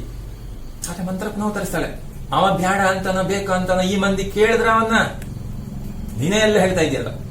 ಅವನೇ ಬೇಡ ಅಂತ ಈಗ ಗೊತ್ತುಂಟ. ಅವನ್ ಬೇಡ ಬೇಕಾ ಬೇಡ ಅಂತ ಹೇಳಿದಾನ ಇಲ್ವಲ್ಲ, ನೀನೇ ಹೇಳ್ತಾ ಇದ್ದಿ. ಹಾಗಿದ್ರೆ ಈಗ ಗೊತ್ತಾಗ್ಬೇಕು ಏನಾಗ್ಬೇಕಿತ್ತು, ಅವರು ಬರ್ತಂತ ಕೇಳ್ಬೇಕಿತ್ತು. ನೀನ್ ಯುವರಾಜ ಆಗ್ತೀಯ ಅಂತ ಕೇಳಿದ್ರಾ? ಇಲ್ಲ. ಕೊಡೋದು ನಾವು ಕೊಡಲಿಕ್ಕೆ ಬೇಕು, ಹಿಡಿಯೋದು ಬಿಡೋದು ಪಡೆಯವರ ಮರ್ಜಿ. ಕೊಡುವವರು ಕೊಡ್ಬೇಕಲ್ಲ. ಭರತ ಹಿರಿಯ ಅಂತ ಗೊತ್ತಿದ್ದಲ್ಲ ಅವರಿಗೆ, ಹಾಗಿರುವಾಗ ಕೇಳ್ಬೇಕಿತ್ತು. ಅಂದ್ರೆ ಒಬ್ರು ನಾವು ಕೊಡುವಂತವ್ರು ಕೊಡ್ಬೇಕು, ತೆಕ್ಕೊಳ್ಳುವ ಬೇಕಾ ಬೇಡ ಹೇಳ್ಬಹುದು. ಕೊಡೋದು ನಾವು ಕೊಡಲಿಕ್ಕೆ ಬೇಕು, ಹಿಡಿಯೋದು ಬಿಡೋದು ಪಡೆಯವರ ಮರ್ಜಿ. ಅದು ತೆಕ್ಕೊಳ್ಬೇಕಾ ಬೇಡ ಅಂತ ಯಾರು? ಅದು ಪಡೆಯುವವರಂತ ಅವರ ಮರ್ಜಿ ಅಲ್ಲ, ಅವರ ತೀರ್ಮಾನ, ಮರ್ಜಿ, ಅವರಿಷ್ಟ. ಆಗ ಅವರಿಷ್ಟ, ಅದು ತೆಕ್ಕೊಳ್ಬೇಕಾ ಬೇಡ ಅಂತ ಕೇಳುವ ಕರ್ತವ್ಯ ಮಾಡ್ಬೇಕಲ್ಲ. ಭರತನ ಒಂದು ಮಾತು ಕೇಳಿದ ಅವ ಬೇಡ ಅಂದ್ರೆ ಹಾದಿಲಿ ಹೋಗಿ ದಾಸನಿ ಕೊಡ್ಲಿ. ಹಾಗೆ ಭರತನಿಗೆ ಕೇಳ್ಬೋದಿತ್ತಲ್ಲ. ಅವ ಬೇಡ ಅಂತ ಹೇಳಿದ್ರೆ ಯಾರಿಗೆ ಕೊಡ್ಲಿ, ನಮ್ಗೆ ತೊಂದರೆ ಇಲ್ಲ, ನಮ್ಗೆ ಚಿಂತೆ ಇಲ್ಲ. ಹಾದಿಲಿ ಹೋಗೋ ದಾಸನಿಗೆ ಕೊಡ್ಲಿ, ಯಾರಂದ್ರೆ ಯಾರಿಗೆ ಬೇಕಾದ್ರೆ ಕೊಡ್ಲಿ. ದಾರಿಯಲ್ಲಿ ಹೋಗ್ತಾನಲ್ಲ ದಾಸಯ್ಯರು, ಅವನಿಗೆ ಕೊಟ್ಟದ್ದು ಚಿಂತೆ ಇಲ್ಲ. ಆದ್ರೆ ಕೇಳ್ಬೇಕಿತ್ತು. ಯಾರು ಬೇಡ ಅಂತಾರು? ಅವನ ಊರಲ್ಲೇ ಇಲ್ಲದ ಕಾಲಕ್ಕ ಗುಟ್ಟಾಗಿ ಯಾಕೆ ಈ ಪಟ್ಟದ ಏರ್ಪಾಡು? ಅದು ಬಿಟ್ಟು ಅವನಿಗೆ ಊರಲ್ಲಿ ಇಲ್ಲದ ಸಮಯದಲ್ಲಿ ಗುಟ್ಟಾಗಿ ಆ ಪಟ್ಟಕ್ಕೆ, ಯುವರಾಜ ಪಟ್ಟಕ್ಕೆ ಏರ್ಪಾಡು ಮಾಡಿದ್ದಾರೆ ರಾಮನಿಗೆ. ಯಾಕ ನೀನು ಆಲೋಚನೆ ಮಾಡಿದ್ಯಾ? ಯಾಕಂದ್ರ ಯುವರಾಜ ಪಟ್ಟಕ್ಕೆ ಭರತನೇ ನಿಜವಾದ ಬಾಧ್ಯಸ್ಥ. ಇಲ್ಲೇ ಗೊತ್ತಾಗುದಿಲ್ವೋ ನಿಜವಾದ ಯಾರು ಅದರ ಅರ್ಹತೆ ಉಳ್ಳವನು ಯಾರು? ಭರತ. ಯುವರಾಜ ಪಟ್ಟಕ್ಕ ಭರತನೇ ನಿಜವಾದ ಬಾಧ್ಯಸ್ಥ. ಅದು ಅವನಿಗೆ ಸಿಗ್ಬೇಕಾದ್ರು. ಅವನಿಗೆ ಯಾಮಾರಿಸಿ ರಾಮಂಗೆ ಯುವರಾಜ ಪಟ್ಟ ಕಟ್ಟುತ್ತಾವೆ. ಆಗ ಅವನಿಗೆ ಯಾಮಾರಿಸಿ ವಂಚನೆ ಮಾಡಿ ರಾಮನಿಗೆ ಯುವರಾಜ ಪಟ್ಟ ಕಟ್ತಾ ಇದ್ದಾರೆ. ಇವತ್ತು ಯಾರು ಯುವರಾಜ ಆಕಾರೆ ಅವರ ನಾಳೆ ಮಹಾರಾಜ ಆಕರು. ಆಗಿರುವಾಗ ಅದು ಸಣ್ಣ ವಿಷಯ ಅಲ್ಲ. ಇವತ್ತು ಯಾರು ಯುವರಾಜನ ಪಟ್ಟದಲ್ಲಿ ಕೂತ್ಕೊಳ್ತಾರೋ ಅವರೇ ಮುಂದಕ್ಕೆ ಮಹಾರಾಜ ಆಗುದು. ಯಾವಾಗ ಮಹಾರಾಜ ತೀರಿ ಹೋದಾಗ. ಆಗ ಮಹಾರಾಜ ನಂತರ ಆಗುದು ಇವರೇ, ಈ ಯುವರಾಜರೇ. ಇವತ್ತಿಲ್ಲ ಅಂದ್ರ ನಿನ್ನ ಮಗಂಗೆ ಯಾವತ್ತಿಲ್ಲ ತಿಳ್ಕೊ. ಹಾಗೆ ಇವತ್ತು ಯುವರಾಜ ನಿನ್ನ ಮಗ ಆಗ್ಲಿಲ್ಲ ಅಂದ್ರೆ ಯಾವತ್ತೂ ಆಗ್ಬೇಕಿಲ್ಲ. ಯಾಕೆ? ರಾಮನೇ ಮತ್ತೆ ರಾಜ ಆಗ್ತಾನೆ. ಆಗ ರಾಜ ಆಗುವ ಅವಕಾಶ ಇಲ್ಲ. ಇದೆಲ್ಲ ಕೌಸಲ್ಯ ಕಡಿ ಮಂದಿ ಹುನ್ನಾರ ಐತಿ. ಇದೆಲ್ಲ ಎಂಥದ್ದು? ಆ ಕೌಸಲ್ಯ ಕಡೆಯವರ ಹುನ್ನಾರ ಉಪಾಯ ಇದು. ನಿಮ್ಗೆ ಗೊತ್ತಾಗುದಿಲ್ಲ, ನಾನು ಇಷ್ಟು ಹೇಳಿದೆ ನಿಮ್ಗೆ ಗೊತ್ತಾಗ್ಲಿಲ್ಲ. ಎಲ್ಲವರ ಉಪಾಯ. ಹಾಗೆ ಇನ್ನೊಂದು ತಿಳ್ಕೊಳ್ಬೇಕು ಅಂತ ಹೇಳ್ತಾಳೆ. ಆ ಕೈಕೇಯಿ ಮಾತಾಡ್ತಾಳೆ, ಅವರು ಏನೇ ಮಾಡಿದ್ರು ಮಹಾರಾಜ ನನ್ನವನೇ. ಸ್ವಲ್ಪ ಇವಳು ಆಲೋಚಿಸ್ತಾರೆ. ಇಷ್ಟು ಮಂತ್ರ ಇಷ್ಟೆಲ್ಲ ಹೇಳುವಾಗ ಇವಳ ತಲೆಯಲ್ಲಿ ಕೂಡ ಸಣ್ಣ ವ್ಯತ್ಯಾಸ ಬರ್ತಾ ಇದೆ ಅಲ್ವಾ? ಇಷ್ಟೆಲ್ಲ ಹೇಳ್ತಾ ಇದ್ದಾಳೆ, ನಿಜ ಹೇಳುದಲ್ಲ ಸರಿಯೇ? ಹೀಗೆ ಭರತನಿ ಮೋಸ ಮಾಡಿದ್ರು. ಯಾಕಂದ್ರೆ ಅವನಿಗೆ ಇಲ್ಲ, ಈ ಸಮಯದಲ್ಲಿ ಯಾಕೆ ಮಾಡಿದ್ರು ಸಣ್ಣ ಹೇಳ್ತಾಳೆ, ಆಲೋಚಿಸ್ತಾಳೆ. ಹಾಗೆ ಮೋಸ ಮಾಡಲಿಕ್ಕೆ ಸಾಧ್ಯ ಇಲ್ಲ. ಹಾಗೆಲ್ಲ ಆ ರೀತಿ ಮಾತು ಬರ್ತದೆ. ಅವರು ಏನೇ ಮಾಡಿದ್ರು ಮಹಾರಾಜ ನನ್ನವನೇ. ಆ ಅರಮನೆ ಮಂದಿ ಏನ್ ಬೇಕಾದ್ರೆ ತೀರ್ಮಾನ ಮಾಡ್ಲಿ, ಆದ್ರೆ ಮಹಾರಾಜನ ತೀರ್ಮಾನ ಮುಖ್ಯ. ಅವನನ್ನವನೇ ಅಲ್ವಾ? ಅಂದ್ರೆ ಅವನಿಗೆ ನನ್ನ ಮೇಲೆ ಪ್ರೀತಿ ಹೆಚ್ಚು ಅಂತ. ನಾನು ಹಾಕಿದ ಗೆರೆ ದಾಟೋದಿಲ್ಲ ಮಹಾರಾಜ, ನೀನು ಹಾಗೆ ನನ್ನನ್ನು ಹಾಗೆ ದೂರ ಬೇಡ. ನಾನು ಹಾಕಿದ ಗೆರೆ ದಾಟೋದಿಲ್ಲ ಅಂದ್ರೆ ಅರ್ಥ ಗೊತ್ತಿದೆ ಅಲ್ವಾ? ನಾನು ಹೇಳಿದ ಮಾತು ಮೀರ್ಲಿಕ್ಕಿಲ್ಲ. ಅಷ್ಟು ಗೌರವ ಬೆಲೆ ನನಗೆ ಉಂಟು, ಪ್ರೀತಿ ಇದೆ ಅವನಿಗೆ ಅಂತ ಮಂತ್ರ ಹೇಳ್ತಾಳೆ. ಹಾಕಿದ ಗೆರೆ ದಾಟೋನಿಲ್ಲ. ಓಹೋ, ಹಾಕಿದ ಗೆರೆ ದಾಟಿಗಿಲ್ಲ ನನ್ನ ರಾಜ. ಆಗ ನಗುತ್ತಾಳೆ. ಅದಕ್ಕ ಮತ್ತೆ ನೀ ಗಿರಿ ಹಾಕ ಮೊದಲು ದಾಟಿ ಹೋಗಿನವ. ಗೆರೆ ಹಾಕಿದ ಮೇಲೆ ದಾಟೋದು, ನೀ ಗೆರೆ ಹಾಕೋ ಮೊದಲೇ ದಾಟಿ ಹೋಗಿ ನಾನು ಅಂತ ಹೇಳ್ತಾಳೆ ತಮಾಷೆ. ನಗ್ತಾಳೆ. ನೀನು ಕಾಯ್ತಾ ಅಲ್ವಾ, ನೀನ್ ಹಾಕಿದ ಗೆರೆ ದಾಟ್ಲಿಕ್ಕಿಲ್ಲ ಅಂತ. ನಿನ್ ಗೆರೆ ಹಾಕೋ ಮೊದ್ಲ ದಾಟಿ ಹೋದಂತ ಹೇಳ್ತಾನೆ. ನೀ ಗೆರಿ ಹಾಕೋ ಮೊದ್ಲ ದಾಟಿ ಹೋಗಿ ನಾವು ಸರಿ. ಇಷ್ಟೆಲ್ಲ ಹೇಳ್ತಾ ಇದ್ದಿಲ್ಲ, ಈಟೊಂದು ಹೇಳ್ತಿ ರಾಮನಿಗೆ ಯುವರಾಜ ಪಟ್ಟ ಅಂಬೋದು ಹೆಂಗ ಗೊತ್ತಾದ ನಿಂಗೆ? ಸರಿ, ರಾಮನಿಗೆ ಯುವರಾಜ ಪಟ್ಟ ಸಿಗ್ತದೆ, ಪಟ್ಟಕ್ಕೆ ಆಯ್ಕೆ ಮಾಡಿದ್ದಾರೆ ಅಂತ ನೀ ಹೀಗೆ ಗೊತ್ತಾದ್ದು, ಅದು ಆಲೋಚನೆ ನೋಡು. ಆ ಸಂದರ್ಭ ನೋಡು, ಹೆಂಗ್ ಗೊತ್ತಾದ್ ನಿಂಗೆ? ಮಹಾರಾಜ ಹೇಳಿದ್ನ? ಮಹಾರಾಣಿ ಹೇಳಿದ್ಲ? ಯಾರು ಹೇಳಿಲ್ಲ. ಎಲ್ಲಾ ನನ್ನ ಮಕ್ಕಳ ಅಂತಿ ರಾಮ ಲಕ್ಷ್ಮಣ ಶತ್ರುಘ್ನ ಹೇಳಿದ್ರ? ಎಲ್ಲ ನನ್ನ ಮಕ್ಕಳು ಹೇಳಿದ್ರ, 4 ಮಂದಿ ಕೂಡ. ರಾಮ ಹೇಳಿದ್ನ, ಲಕ್ಷ್ಮಣ ಹೇಳಿದ್ನ, ಶತ್ರುಘ್ನ ಹೇಳಿದ್ನ? ಯಾರು ಹೇಳಿಲ್ಲ. ನೀನವರನ್ನೆಲ್ಲ ಮಕ್ಕಳು ಕಾಣ್ತಾ ಇದ್ದೆ, ಅವರಿಂದ ತಾಯಿ ಅಂತ ಭಾವಿಸಿದಾರ. ಒಬ್ಬ ಪುಡುಗೋಸಿ ದಾಸಿ ಹೇಳ್ಬೇಕಾದ್ರೆ ಮಾತು ಹೇಳಿದ್ಯಾರು? ಒಂದು ಸಾಮಾನ್ಯ ಪುಟಗೋಸಿ ಅಲ್ಲ, ಒಂದು ಪುಟಗೋಸಿ ಅಂತ ಕ್ಷುಲ್ಲಕ ದಾಸಿ ಬಂದು ಹೇಳ್ಬೇಕಾಯ್ತು ಏನು? ರಾಮನಿಗೆ ಯುವರಾಜ ಪಟ್ಟ ಅಂತ. ಹಾಗೆ ನಿನ್ನ ಬೆಲೆ ಗೊತ್ತಾಯ್ತಲ್ಲ, ನಿನ್ನ ಹೇಗೆ ಕಾಣ್ತಾರೆ ಅವರು ಅಂತ. ನೀನ್ ಹೇಳ್ತಾ ಇದ್ದಿ ದಶರಥ ನಿನ್ನ ಗಂಡ ನೀನ್ ಹೇಳಿದ ಮಾತು ಮೀರುದಿಲ್ಲ ಅಂತ. ಛೇ ಮಗಳ, ನನಗೆ ಬೇಸರ ಆಗ್ತಾ ಉಂಟು. ಛೇ ನಾನೇನಾರ ಕೈಕ ಆಗಿದ್ರೆ ಹೀಗೆ ನೀನಾಗಿದ್ರೆ, ನಾನು ಕೈ ಆಗಿದ್ರೆ ಏನ್ ಮಾಡ್ತಿದ್ದೆ? ನನಗೆ ಸಹಿಸ್ಲಿಕ್ಕೆ ಸಾಧ್ಯ ಇಲ್ಲ. ಪಟಕ್ಕಂತ ಕತ್ತು ಮುರಿದು ಶಿವ ಅಂದ್ಬಿಡ್ತಾ ಇದ್ದೆ. ನಾನು ಕುತ್ತಿ ಕತ್ತರಿಸಿ ನಾನು ಸಾಯ್ತಿದ್ದೆ. ಅಂತ ಹೇಳ್ತಾ, ಅಯ್ಯೋ ಸಹಿಸ್ಲಿಕ್ಕೆ ಸಾಧ್ಯ ಉಂಟ? ಸಾಧ್ಯ ಇಲ್ಲ.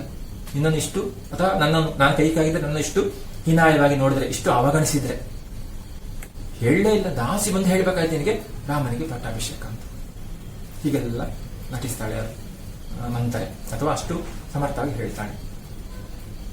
ಅಷ್ಟು ಹೇಳ್ಬೋದು. ಕೈಕೇಲಿ ಆಗಲೇ ಆರಂಭವಾಗಿದೆ ಈಗಾಗಲೇ ಅಲ್ವಾ? ಇವಳು ಹೇಳಿದ ಮಾತೆಲ್ಲ ಕೇಳೋ ಸ್ವಲ್ಪ ಸಂಶಯ ಬರ್ತಾ ಇದೆ. ನಿಜವಾ ನನಗೆ ಏನಾದ್ರು ಮೋಸ ಮಾಡ್ತಾ ಇದ್ದಾರೆ ಅಂತ. ಈಗ ಬೆರಳು ಮುರಿದುಕೊಳ್ತಾಳೆ. ಓಹೋ ಹಾಗಲ್ವಾ ಅಂತ. ನಿಜ, ಯಾಕೆ ನೆನಪಿಸ್ತಾಳೆ. ಒಂದು ಘಟನೆ ಆಗಿದೆ. ಮಹಾರಾಣಿ ಅರಮನೆಯಿಂದ ಬರುವಾಗ ಕೊಕ್ಕಂತ ಯಾರೋ ನಕ್ಕ ಸದ್ದು ಕೇಳಿಸಿತ್ತು. ಹಾಗೆ ನಾನು ಬರ್ತಾ ಇರುವಾಗ ಯಾರೊಬ್ಬ ನಗಾಡಿ ಶಬ್ದ ಕೇಳಿತ್ತು, ಕೊಕ್ಕಂತ ಕೇಳಿತ್ತು. ನಿಜ, ಲೆಕ್ಕಿಸಿ ನಾನು ಬಂದ್ಬಿಟ್ಟೆ. ನಾನು ಗಮನಿಸಲಿಲ್ಲ ಅದನ್ನು. ನಾನು ಮುಂದಕ್ಕೆ ಬಂದೆ. ಎದುರಿಗೆ ರಾಮಚಂದ್ರ ಬಂದ. ಹಾಗೆ ಎದುರಿಗೆ ರಾಮಚಂದ್ರನೇ ಬಂದ. ಅವನಾದ್ರೂ ಹೇಳಬಹುದಿತ್ತ ನನಗೆ, ಅವನಿಗಾದ್ರೂ ಹೇಳಬಹುದಿತ್ತಲ್ಲ. ಹೇಳಿಲ್ಲ ಅಂತ ಗ್ರಹಿಸ್ತಾಳೆ. ಆಗ ಮಂತ್ರ ಹೇಳ್ತಾರೆ, ಹೇಳಿಲ್ಲ. ಕೂಡಲೇ ಮಂತ್ರ ಹೇಳ್ತಾಳೆ ಅಂತ ನೆನಪಿದೆ ಅಲ್ಲ, ಹೇಳಿದ್ನಾ? ಹೇಳಿಲ್ಲ. ಆ ಕೈ ಪುನಃ ಹೇಳ್ತಾಳೆ, ಹಾಗೆ ಯಾಕೆ ಹೇಳಿದ? ಯಾಕೆ ಅವನು ಹೇಳಲಿಲ್ಲ? ನೀ ನನ್ನ ಚಿಕ್ಕಮ್ಮ ಅಲ್ಲ, ಅಮ್ಮ ಅಂತದ ರಾಮಚಂದ್ರ. ಹೌದು, ರಾಮ ನನ್ನನ್ನು ಅಮ್ಮ ಅಂತ ಹೇಳಿದ, ಚಿಕ್ಕಮ್ಮ ಅಲ್ಲ ಅಂತ. ಆದ್ರೆ ಕೂಡಲೇ ಮಂತ್ರ ಹೇಳ್ತಾರೆ, ಹೇಳಲಿಲ್ಲ. ಆದ್ರೂ ಹೇಳಿಲ್ಲ. ನೀನ್ ಚಿಕ್ಕಮ್ಮ ಅಂತ ಅವನು ಹೇಳ್ಬಹುದು, ನೀನು ಮಗ ಅಂತ ಭಾವಿಸುವುದು. ಹೇಳಿದ್ನಾ? ಹೇಳಿಲ್ಲ. ಕೈಕೆ ಭಾವಿಸ್ತಾಳೆ, ಅವನಿಗೆ ವಿಷಯ ತಿಳಿದಿತ್ತೋ ಇಲ್ಲವೋ? ಆದ್ರೆ ಅವನಿಗೆ ವಿಷಯ ತಿಳಿದಿರ್ಲಿಕ್ಕಿಲ್ವೋ? ತಿಳಿದಿದ್ರೆ ಕಳೀತಾ ಹೇಳ್ತಿದ್ದ. ಅವನು ಹೇಳ್ತಾ ಇದ್ದ, ತಿಳಿದಿದ್ರೆ ಹೇಳ್ತಾ ಇದ್ದ. ಅಂದ್ರೆ ಹೇಳಿಲ್ಲ ಅಂದ್ರೆ ತಿಳಿದಿರ್ಲಿಕ್ಕಿಲ್ವೋ ಅಂತ ಹೇಳ್ತಾಳೆ. ಯಾಕೆ? ನಾನು ಎತ್ತಿ ಆಡಿಸೋ ಕೂಸು ಅವನು, ನಾನು ಎತ್ತಿ ಆಡಿಸೋ ಮಗು ಅಲ್ಲ ಅವನು. ಭರತ ಅಂದ್ರೆ ಅವನಿಗೆ ಜೀವ. ಆದ್ರೆ ಇವಾಗ ಅದೆಲ್ಲ ಗೊತ್ತಿದೆ. ಭರತ ಮೇಲೆ ಅಷ್ಟು ಜೀವ. ನಾನು ಅವನ್ನ ಎತ್ತಿ ಆಡಿಸಿದ್ದು. ಅದು ಹೇಳಿಲ್ಲ ಅಂದ್ರೆ ತಪ್ಪೋ ಸರಿ ಗೊತ್ತಾಗ್ತಾ ಇಲ್ಲ. ನಿಜವಾಗಿ ಅವ್ನು ಗೊತ್ತಿರ್ಲಿಕ್ಕಿಲ್ವೋ? ಭರತಕ್ಕಂದ್ರೆ ಅವನಿಗೆ ಅಷ್ಟು ಜೀವ ಇರುವಾಗ ಅವನು ಹೇಳ್ದಿದ್ದ ನನ್ನಲ್ಲಿ, ಕುದುರೆ ಕಂಡ್ರೆ ಭರತ ನೀನು ಕೂತ್ಕೋ, ಆನೆ ಕಂಡ್ರೆ ಭರತ ನೀನು ಕೂತ್ಕೋ, ರಥ ಕಂಡ್ರೆ ಭರತ ನೀನು ಕೂತ್ಕೋ ಅಂತ ಹೇಳ್ತಾ ಇದ್ದಲ್ಲ. ಭರತ ಮೇಲೆ ಅಷ್ಟು ಪ್ರೀತಿ, ಹಾಗೆ ನನ್ನ ಮೇಲೆ ಪ್ರೀತಿ ಇರ್ಲಿಕ್ಕಿಲ್ವ? ಇರ್ಬೇಕಲ್ಲ ಅಂತ ಆಲೋಚಿಸ್ತಲ್ಲ ಅವಳಷ್ಟಕ್ಕೆ. ಆದ್ರೆ ಮಂತ್ರ ಕೂಡ್ಲೆ ತಟ್ಟನೆ, ಅದು ನಿಜ, ಅದೆಲ್ಲ ಭರತ ನೀನ್ ತಕ್ಕೊ ಅಂತ ಹೇಳ್ತಾನೆ. ಆದ್ರೆ ಸಿಂಹಾಸನ ಕಂಡ್ರೆ ಭರತ ನಾನು ಕೂಡ್ತೀನಿ ಅಂತ ಕೂತ್ಕೊಡ್ತಾನೆ ಈಗ ಅಲ್ವಾ? ಈಗ ಗೊತ್ತಾಗ್ತಾ ಇದೆ ಅಲ್ಲ, ಸಿಂಹಾಸನ ಅವನಿಗೆ ಬೇಕು, ಬೇರೆಲ್ಲ ಭರತನಿಗೆ. ಆ ಕೈಕೆ ತಟ್ಟನೆ ತಿರುಗಿ ಮಂತ್ರ ಕೈ ಹಿಡಿದು ಇಷ್ಟಾಗೋ ಕೈಕೆಯ ಮನಸ್ಸಿಗೆ ಬದಲಾಗ್ತಾ ಇದೆ ಅಲ್ವಾ? ಹೌದು, ಇವಳೇ ನಿಜ ಆಗಿರ್ಬೋದು. ಈಗ ಅದೇ ಕಾಣಿಸ್ತಾ ಇದೆ ಅಲ್ಲ, ಒಂದೊಂದು ಸಂಶಯ ಬರ್ತಾ ಇದೆ. ಕೂಡಲೇ ಮಂತ್ರ ಕೈ ಹಿಡಿತಾಳೆ. ಮಂತ್ರ ಇವರಲ್ಲಿ ಯಾಕೆ ಹೀಗೆ ಮಾಡಿದರು? ಹೌದಲ್ಲ, ಯಾಕೆ ಹೀಗೆ ಮಾಡ್ತಾ ಇದ್ದ? ನಾನು ಭಾವಿಸಿದೊಂದು, ಹಾಗಿರುವ ನೀನು ಹೇಳುವ ಪ್ರಕಾರ ನನ್ನನ್ನು ಮೋಸ ಮಾಡ್ತಾ ಇದ್ದಾರ? ಆಗ ಮಂತ್ರ ಗೊತ್ತಾಗ್ತಾ ಇದೆ ಅಲ್ವಾ, ಇವಳ ಮನಸ್ಸು ಬದಲಾಗ್ತಾ ಇದೆ. ಕೂಡಲೇ ಮತ್ತು ಗಟ್ಟಿ ಮಾಡ್ತಾಳೆ. ಮಂತ್ರ ಹೇಳ್ತಾಳೆ, ನಿನ್ನ ಗಂಡನೇ ಹೇಳಬಹುದಿತ್ತು, ಕೈಕ ರಾಮಂಗೆ ಯುವರಾಜ ಪಟ್ಟ ಕಟ್ಟಬೇಕಂತ ಎಲ್ಲ ಹೇಳ್ತಾವ್ರೆ, ನೀನೇನು ಹೇಳ್ತಿ ಅಂತ ಹೇಳ್ಬೋದಿತ್ತು. ಕಟ್ಟೋಣೇನು ಕೇಳಬಹುದಿತ್ತಲ್ಲ, ಕಟ್ಬೋದಾ ಅಂತ. ಮಹಾರಾಯರಂಗೆ ಕಟ್ರಿ, ಯಾರು ಬೇಡ ಅಂತಾರು ಅಂತ ಇದ್ದೀನಿ ನೀನು. ಹಾಗೆ ಮಹಾರಾಜನಲ್ಲಿ ಕೇಳಿದ್ರೆ ನೀನು ಕೂಡ ಸಂತೋಷದಲ್ಲಿ ಒಪ್ತಿರ್ಲಿಲ್ವಾ? ಮಹಾರಾಯರಂಗೆ ಕಟ್ಟಿ, ಬಹಳ ಸಂತೋಷದಲ್ಲಿ ಕಟ್ಟಿ, ಯಾರು ಬೇಡ ಅಂತ ಹೇಳ್ತಾರೆ ಅಂತ ಇದ್ದೀನಿ ನೀನು ಕೂಡ. ನಿನ್ನಲ್ಲಿ ಕೂಡ ಗುಣ ಇದೆ ಅಲ್ವಾ, ನೀನು ಕೂಡ ಬಹಳ ಪ್ರೀತಿಯಲ್ಲಿ ಒಪ್ಪುತ್ತಾ ಇದ್ದೆ. ಅವ್ರು ಹಾಗೆ ಕೇಳಿದ್ರೆ ಒಂದು ಸಂತೋಷ ಅಲ್ವಾ? ರಾಮನಿಗೆ ಪಟ್ಟ ಕಟ್ಟುದಲ್ವೋ ಎಲ್ಲ ಹೇಳ್ತಾ ಇದ್ದಾರೆ ಅಂತ ಹೇಳಿದಾಗ ನೀನು ಒಪ್ಪುತ್ತಾ ಇದೆಯಲ್ಲ. ಅದಕ್ಕೆ ಹೇಳಿದಾರ? ಹೇಳಿಲ್ಲ. ಹಾಗೆ ಎಷ್ಟು ತಪ್ಪಿದು, ನಿನ್ಗೆ ಎಷ್ಟು ನೋವಾಗಿರ್ಬೋದು ಅಂತ ಹೇಳ್ತಾಳೆ. ಕೈಗೆ ಸರಿ ಅಂತ ಕಾಣ್ತದೆ. ನಿಜ, ಕಟ್ಟಿ ಅಂತ ಇದ್ದೆ ನಾನು. ಹೌದು, ನೀನು ಹೇಳಿದಾಗ ನಾನು ಕೂಡ ಈ ಸಂತೋಷ ಕಟ್ಟಿ ಅಂತ ಹೇಳ್ತಾ ಇದ್ದೆ ಅಲ್ಲ ರಾಮನಿಗೆ ಪಟ್ಟ. ಮಹಾರಾಜ ಒಂದು ಮಾತು ಹೇಳಿದ್ರೆ ಸಾಕಾಗಿತ್ತು, ಮಹಾರಾಜ ಒಂದು ಮಾತು ಹೇಳಿದ್ರೆ ಸಾಕಾಗಿತ್ತು, ನನಗೆ ಸಂತೋಷ ಆಗ್ತಿತ್ತು, ನಾನು ಒಪ್ಪುತ್ತಿದ್ದೆ. ಆದ್ರೆ ಕೂಡಲೇ ಮಾತ್ರ ಹೇಳ್ತಾರೆ, ಯಾಕೆ ಹೇಳಿಲ್ಲ ಅವ, ಗೊತ್ತಾಯ್ತಲ್ಲ, ಕೇಳಿದ್ರ ಇಲ್ಲ, ಯಾಕೆ ವಾರದಿಂದ ಮಾರಿ ತಪ್ಪಿಸಿ ಓಡಾಡ್ತಾ ಇದ್ದ, ಹಾಗಿರುವಾಗ ಒಂದು ವಾರದಿಂದ ಅವನು ನಿನ್ನನ್ನು ತಪ್ಪಿಸಿ ಓಡಾಡ್ತಾ ಇದ್ದಲ್ಲ, ಹೇಳಿದಾನ, ಹೇಳಿಲ್ಲ, ಆಗ ನಿನ್ನನ್ನು ತಪ್ಪಿಸ್ತಾ ಇದ್ದ ಅಂದ್ರೆ ನೀನ್ ಕಂಡ್ರೆ ಹೇಳ್ಬೇಕಾಗ್ತದಲ್ಲ. ಕೈಕಾ, ನಾನು ಹೇಳ್ತೀನಿ ಕೇಳು, ಸಂಶಯ ಬೇಡ, ನಾನು ಹೇಳಿದಾಗೆ ಅದೇ ನಿಜ. ಏನು, ನಿನ್ನ ಒಂದು ಹುಲ್ಲು ಗಡ್ಡಿಗಿಂತ ಹತ್ತತ್ತ ಮಾಡವ್ರೆ ಅವು, ನಿನ್ನೊಂದು ಹುಲ್ಲು ಗಡ್ಡಿಗಿಂತ ಕಡೆ ಮಾಡಿದ್ದಾರೆ, ಅಷ್ಟು ಕೀಳು ಮಾಡಿದ್ದಾರೆ. ಅಂದ್ರೆ ನಿನಗೆ ಯಾವ ಬೆಲೆ ಕೊಡ್ಲಿ, ನಿನಗೆ ಯಾರು ಕೇಳಿಲ್ಲ, ಗಂಡಾದ್ರೂ ಕೇಳಿಲ್ಲ, ನಿನಗೆ ಬಹಳ ಪ್ರೀತಿಯಿಂದ ಹೇಳ್ತಾ ಇದೆಯಲ್ಲ, ಅವನು ಕೂಡ ಕೇಳಿಲ್ಲ. ಯಾಕಂದ್ರೆ ನಿನಗೆ ಯಾವ ಬೆಲೆ ಕೊಡ್ಲಿಲ್ಲ, ಒಂದು ಹುಲ್ಲು ಕಡ್ಡಿಯಷ್ಟು ಕೂಡ ಬೆಲೆ ಕೊಡ್ಲಿಲ್ಲ. ರಾಮ ಸಿಂಹಾಸನಾಗ ಕುಂತ ಅಂದ್ರ ಕೌಸಲ್ಯ ರಾಜಮಾತ ಆಕಾಳು. ಹಾಗೆ ಇನ್ನು ಆ ರೀತಿ ಇದನ್ನು ನೋಡಿದಾಗ ಎಲ್ಲಿಯಾದ್ರೂ ರಾಮ ಸಿಂಹಾಸನಲ್ಲಿ ಕೂತ್ರೆ ಏನಾದಿತ್ತು, ಕೌಸಲ್ಯ ರಾಜಮಾತ ಆಕಾಳು, ಕೌಸಲ್ಯ ರಾಜಮಾತೆ ಆಗ್ತಾಳೆ ಅಲ್ವಾ. ಆಳು ಕಾಳು ಎಲ್ಲ ಹಾಕಿ ಮಾತ ಕೇಳ್ತಾರೆ, ಮತ್ತೆಲ್ಲ ಆಳುಗಳಿಂದ ಹಿಡಿದು ಎಲ್ಲರೂ ಅವಳ ಮಾತೆ ಕೇಳ್ತಾರೆ. ಕೌಸಲ್ಯ ಕಡಿ ಮಂದಿ ಹಗಲ ದೊಂದಿ ಹಿಡಿಸಿ ಮೆರಿತಾರೆ. ಕೌಸಲ್ಯ ಕಡೆಯವರು ಅಲ್ಲ, ಅವರನ್ನು ಬೆಂಬಲಿಸುವವರು ಅಥವಾ ಅವರನ್ನು ಇಷ್ಟಪಡುವವರು ಮಾಡಿಯವರು ಹಗಲು ದೊಂದಿ ಹಿಡಿದು ಕುಣಿದಾರ, ಮೆರಿತಾರ ಅಲ್ವಾ. ಅಷ್ಟು ಸಂಭ್ರಮ ಆಚರಿಸಿದರು, ಅಹಂಕಾರ ಪಟ್ಟಾರ. ಆಕಿ ದಾಸಿಗಳು ಸೂತ ನಮ್ಮ ಸ್ವಾಟಿ ತಿವಿತಾರ. ಅವರ ದಾಸಿಗಳು ಕೂಡ ಕೌಸಲ್ಯ ಹೋಗಿ ದಾಸಿಗಳು ಕೂಡ ನಮ್ಮನ್ನು ಹಂಗಿಸ್ಯಾರ ಅಲ್ವಾ, ಸ್ವಾಟಿ ತಿವಿತಾರ, ನಮ್ಮನ್ನು ಕೂಡ ಹಂಗಿಸಿ ಹೋದಾರ. ನೀನ ಮುಂದೆ ಬಂದ್ರೆ ಒಂದು ನಮನಿ ಹುಳ್ಳಗ ನಗು ನಕ್ಕು. ನೀನೆಲ್ಲಿ ಆದ್ರೆ ಅವರ ಮುಂದೆ ಬಂದ್ರೆ ಒಂದು ರೀತಿಯ ಹುಳ್ಳಗೆ ನಗು ಅಲ್ಲ, ಒಂದು ರೀತಿಯ ಕೀಳು ನಗುವನ್ನು ಮಾಡ್ಯಾರ, ಹುಳಿ ನಗು, ತೋರಿಕೆ ನಗು ಮಾಡ್ಯಾರ ಅಲ್ಲ, ಅಂದ್ರೆ ಇಷ್ಟ ಇಲ್ಲದಾಗ, ಅಂದ್ರೆ ಹಾಸ್ಯ ತಮಾಷೆ ಮಾಡ್ಯಾರ, ವ್ಯಂಗ್ಯವಾಗಿ. ಆ ರೀತಿ ನಕ್ಕು ಹೋಗ್ಬಹುದು. ಹಿಂದಾಗಡಿಯಿಂದ ಕುಂಡಿತಿರುತ್ತಾ ಹೋಗಾರ. ಹಾಗೆ ಹೀಗೆ ಇನ್ನನ್ನು ಹಂಗಿಸಿ ಹೋದಾರ, ಗಮನಿಸದೆ. ಇದೆಲ್ಲ ಮುಂದೆ ಆಗುವಂಥದ್ದು. ನಿನ್ನ ಮುದಿ ಗಂಡ ಹಿರಿರಾಣಿ ಕೈಗೊಂಬಿ ಹಾಕನು. ಮತ್ತೆ ನಿನ್ನ ಗಂಡ ಆಮೇಲೆ ಏನಾದನು, ರಾಮ ಪಟ್ಟಕ ಬಂದ್ರೆ ಯುವರಾಜ ಆದ್ರೆ ಅವನು ಕೂಡ ಅವಳ ಮಾತನ್ನೇ ಹೆಚ್ಚು ಕೇಳಿಯಾನು. ಹಿರಿರಾಣಿ ಕೈಗೊಂಬಿ ಹಾಕನು, ಅವಳ ಕೈಗೊಂಬೆ ಆದನು. ಅಂದ್ರೆ ಅವಳು ಹೇಳಿದಾಗೆ ಕುಣಿತಾನು, ಅಭಿನಯಿಸಿ ತೋರಿಸ್ತಾಳೆ. ಹೇಗಿರ್ಬೋದು ನಿನ್ನ ಗಂಡ ಆಗ, ಕೌಸಲ್ಯ ಹೇಳಿದ ಹಾಗೆ ಕೇಳ್ತಾ ಹೋಗ್ಬೋದು. ಬಸವಣ್ಣ ಈಕಿನ ಮದುವೆ ಆಗ್ತಿ, ಹೀಗೆ ಕೇಳಿದ್ರೆ ತಲೆ ಒಪ್ಪಿಗೆ ಹೀಗೆ ಮಾಡಿ, ಆಗೋಣಿಲ್ಲ ಆಗೋದಿಲ್ವಾ, ತಲೆ ಕೊಡಿ ಇಲ್ಲ ಅಂತ ಹೇಳಿ, ಅಂದ್ರೆ ಆ ರೀತಿ ವರ್ತಿಸಿ ಅನ್ನು ಹೆಂಡತಿ ಹೇಳಿದ ಹಾಗೆ ಕೌಸಲ್ಯ ಹೇಳಿದ ಕೇಳಿ ಅಂತ. ಅದಕ್ಕೆ ಅಡ್ಡೆ ಹೇಳಲಿಕ್ಕಿಲ್ಲ. ಯಾಕೆ ಮಂಡಿ ಕಸವು ತೀರಿದ ಮ್ಯಾಗ ನೀನಾರ ಯಾಕೆ ಬೇಕವಂಗ, ಅವನ ಕೆಲಸ ಆಗಿದೆ, ನಿನ್ನಿಂದ ಅವನು ಸಂತೋಷ ಪಟ್ಟಿದ್ದಾನೆ ಅಲ್ವಾ, ನಿನ್ನೊಂದಿಗೆ ಅವನಿಗೆ ಏನು ಕೆಲಸ ಇಲ್ಲ ಅಲ್ಲ, ನೀನು ಅವನಿಗೆ ಮದುವೆಯಾಗಿ ಬಂದು ಸಂತೋಷ ಪಟ್ಟಿದ್ದಾನೆ ಅಲ್ಲ, ಮಕ್ಕಳು ಕೂಡ ಆಗಿದೆ, ಮಗ ಆಗಿದ್ದಾನೆ. ಹಾಗಿರುವಾಗ ಇನ್ನು ದೊಡ್ಡ ಆಸಕ್ತಿ ಇರ್ಲಿಕ್ಕಿಲ್ಲ ನಿನ್ನಲ್ಲಿ. ಹಾಗಿರುವಾಗ ಇನ್ನು ಅವನಿಗೆ ನಿನ್ನ ಅಗತ್ಯ ಇಲ್ಲ. ಇನ್ನೀಗ ಮಗ ರಾಮ ರಾಜ ಆಗ್ತಾನೆ. ಹಾಗಿರುವಾಗ ಕೌಸಲ್ಯ ಆ ಸ್ಥಾನ ಪಡೆಯುತ್ತಾಳೆ ಹಿರಿ ರಾಣಿಯಾಗಿ. ಕೌಸಲ್ಯ ಮಹಾರಾಣಿ ಸಿಂಹಾಸನದ ಮ್ಯಾಲ ಕಾಲು ಚಾಚಿ ಕುಂತಿರ್ತಾಳೆ. ನೋಡು ಹೇಗಿರ್ತದೆ ದೃಶ್ಯ ಅಂತ. ಹಾಗಾದ್ರೆ ರಾಮಪಟ್ಟಕ ಬಂದ್ರೆ ಅವಳು ಕಾಲಿನ ಮೇಲೆ ಕಾಲು ಹಾಕಿ ಕೂತ್ಕೊಳ್ಬಹುದು, ಕಾಲು ಚಾಚಿ ಕುಂತಿರ್ತಾಳೆ. ಯಾಕೆ ರಾಜಮಾತೆ ಅಂತ. ನೀನು ಬಂದು ತಲೆ ಮೇಲೆ ಸೆರಗಿ ಹಾಕಿಕೋತ ತಲೆ ಹಾಕಿ ಕಾಲಿಗೆ ಹಚ್ಚಿ, ನೀನು ತಲೆ ಮೇಲೆ ಸೆರಗು ಹಾಕಿಕೊಂಡು ತಲೆಯನ್ನು ಅವಳ ಕಾಲಿಗೆ ಮುಟ್ಟಿಸಿ ಕಣ್ಣಿಗೆ ಹಾಕಿ ಕಾಲ್ದೊಳ ಹಚ್ಚಿಕೋತ, ಕಣ್ಣಿಗೆ ಅವಳ ಕಾಲಿನ ಧೂಳನ್ನು ಹಚ್ಚಿಕೊಳ್ಬೇಕು. ಅಷ್ಟು ಗೌರವ ಕೊಡಬೇಕು, ಅವಳಿಗೆ ನಮಸ್ಕಾರ ಮಾಡಬೇಕಾಗಿತ್ತು. ಯಾಕೆ ನಿನಗೆ ಬೆಲೆ ಇಲ್ಲ, ರಾಜಮಾತೆ ಅವಳಲ್ವಾ, ಅವಳ ಮಗ ಅಲ್ವಾ ಯುವರಾಜ, ಮುಂದೆ ರಾಜ ಆಗುವುದು.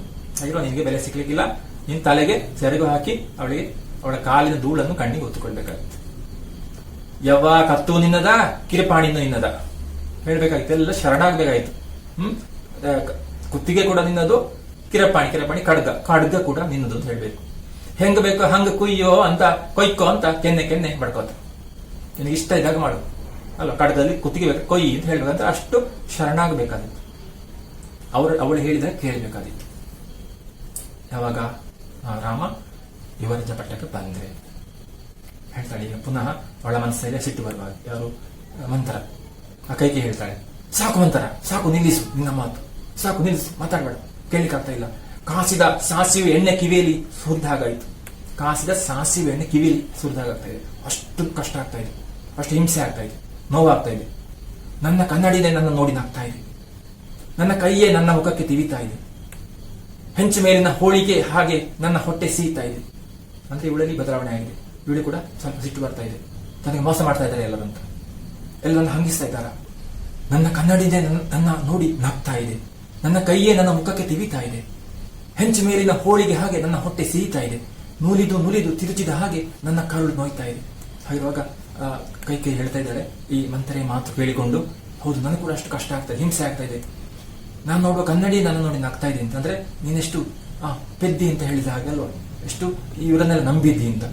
ನನ್ನನ್ನೇ ನೋಡಿ ಹಾಸ್ಯ ಮಾಡ್ತಾ ಇದೆ, ನನ್ನ ಕೈಯೇ ನನ್ನ ಮುಖಕ್ಕೆ ತಿವಿತಾ ಇದೆ, ನನ್ನ ಕೈಯೇ ನನ್ನ ಮುಖಕ್ಕೆ ಹೊಡೆದ ಹಾಗೆ ಅನಿಸ್ತಾ ಇದೆ. ಅಂದ್ರೆ ನಾನೇ ಅಷ್ಟು ಅಲ್ಲ, ತಿಳಿಯದೆ ಯಾವ ತಿಳಿಯದೆ ವಂಚನೆಗೆ ಒಳಪಟ್ಟೆ ಅಂತ, ವಂಚಿಸ್ತಾ ಇದ್ದ ನನಗೆ ಅಂತ.